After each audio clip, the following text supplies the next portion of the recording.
Okay, hello Cloud Gurus and welcome to this lecture. In this lecture we're going to learn how to use the AWS command line. So like I said in the last lecture, we've been using the console to go in and provision EC2 instances, to provision S3 buckets, to use IAM. But there are other ways you can interact with AWS, and one of those ways is through the command line. So let's look at how we do that. This is a lab and you will need to log into the AWS console. Okay, so here I am in the AWS console, and if you remember when we first started using Identity Access Management, we created a user and I called my user Ryan Kroonenberg. If we go over to IAM, we can see here it's under Security, Identity and Compliance.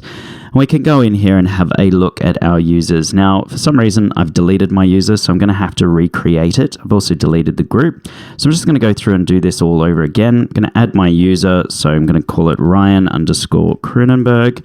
And I want this user to have programmatic access. So I'm just going to click on that. I'm going to go ahead and hit next to add my to get my permissions. I'm going to create a group for my user. So we're going to give this user administrator access and call it my admins, something like that.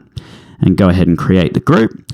And then I'm going to go and add my tags. I'm just going to do employee and then _ID and then just a bunch of random numbers and maybe my department.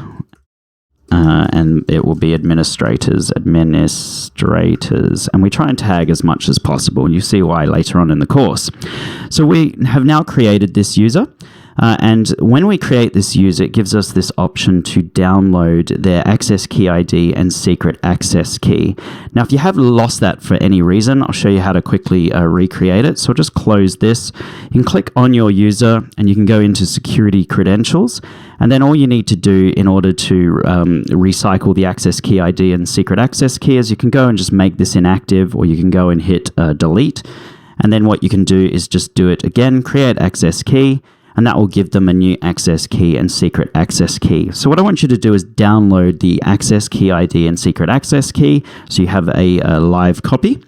And then once we've downloaded that, what we need to do is go over to our EC2 instance. So we need to either, Mac users, you need to go over to Terminal. For Windows users, you need to go over to PuTTY. If you don't remember how to do it, go back to the last lecture and have a look.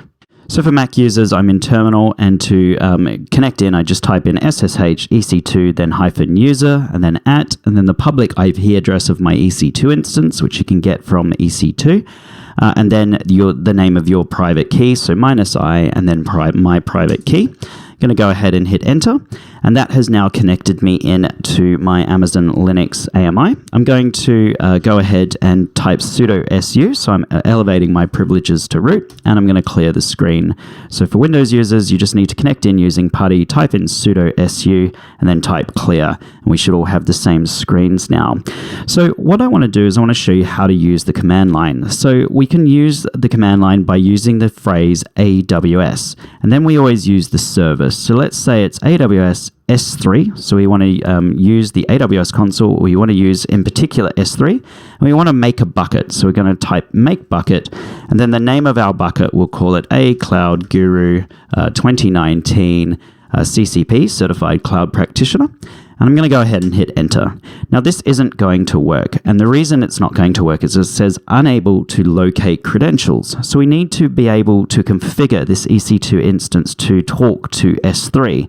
And the way we can do that, there's two ways. We can give it credentials, so we can give it the credentials of Ryan Kroonenberg, the administrator access, the administrator we just set up in Identity Access Management, or we can do it using roles. And we're going to show you how to use roles in the next lecture. So in order to configure credentials, all we need to do is type in AWS and then configure and hit enter. And now it's asking us for our access key ID and then our secret access key. So our access key ID is simply like our username, and our secret access key is simply our password. I want you to go to your CSV file and get your access key ID and copy it into your clipboard. Okay, so I'm in that CSV file. I'm just going to grab this access key ID and copy it into my clipboard. Then I'm going to go back to my terminal window, and I'm just going to paste it in here. Then I'm going to go back and grab my secret access key.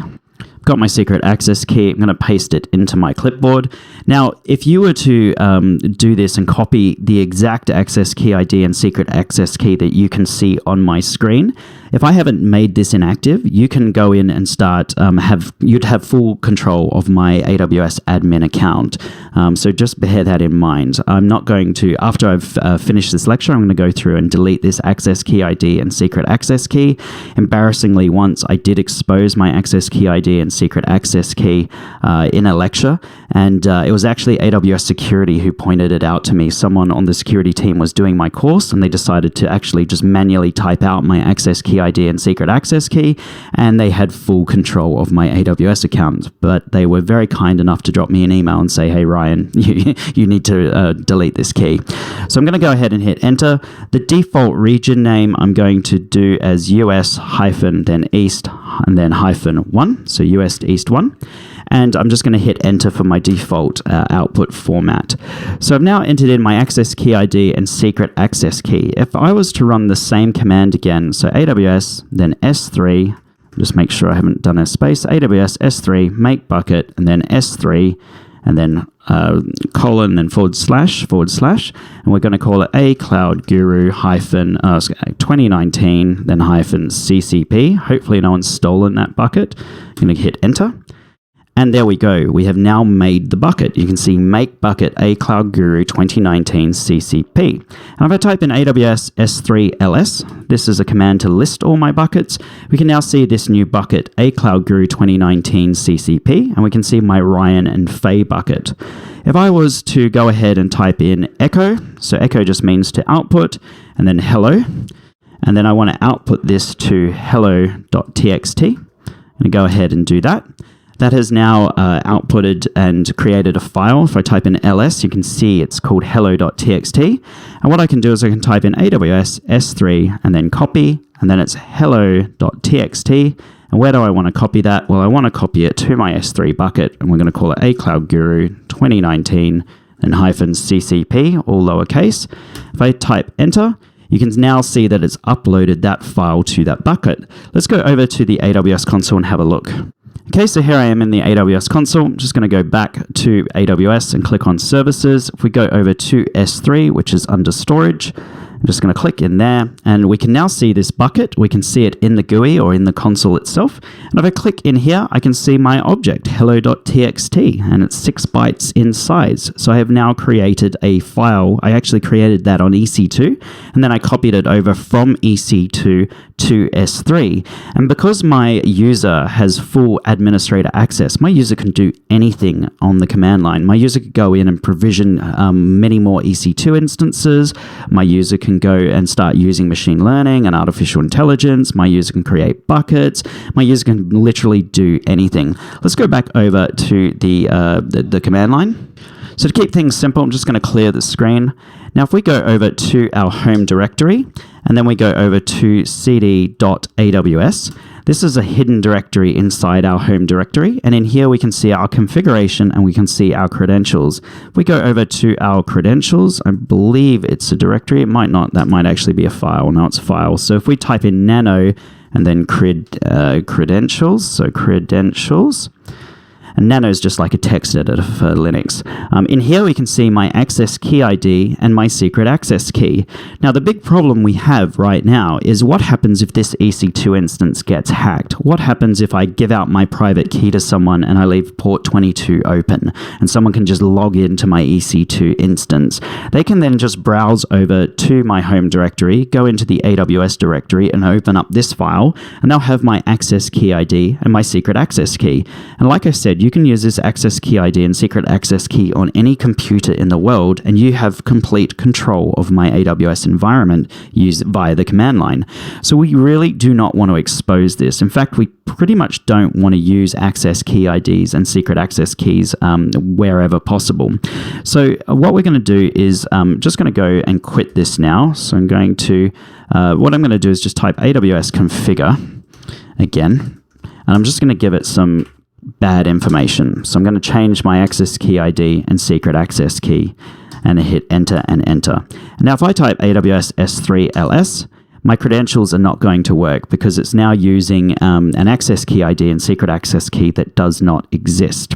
So the next thing we're going to do in the next lecture is we're going to go ahead and look at roles, and we're going to look at how a role can help us basically communicate with S3 and other AWS services in a much more secure fashion. But before we go on to that, let's have a look at my exam tips.